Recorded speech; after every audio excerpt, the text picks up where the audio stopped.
Welcome to the Slop Farm. Enjoy the video.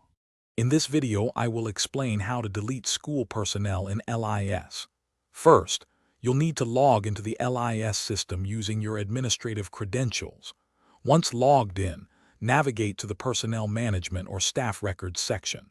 This is where you'll find all the staff profiles.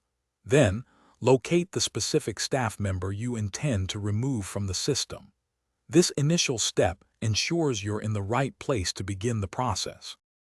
Before proceeding with any deletion, it's crucial to verify the personnel's details.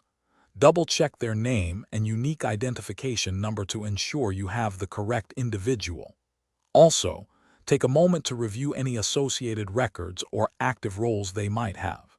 This step helps prevent accidental deletions and ensures you understand the full implications of removing a staff profile from the system. Accuracy here is key. Now, let's execute the deletion. Once you've verified the correct staff member, select the Delete or Remove Staff option. The system will likely prompt you for a confirmation to ensure this action is intentional. It's important to confirm this step carefully. Pay attention to any warnings about data permanence or record archiving, as this action is typically irreversible. This is the point of no return.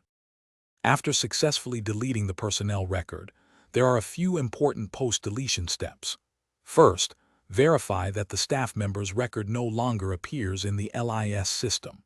Next, remember to manually update any related departmental or school rosters, as the system might not automatically reflect this change. Finally, inform all relevant departments about the personnel removal to ensure everyone is aware. This completes the entire process. Thanks for watching. Consider subscribing if we helped you today.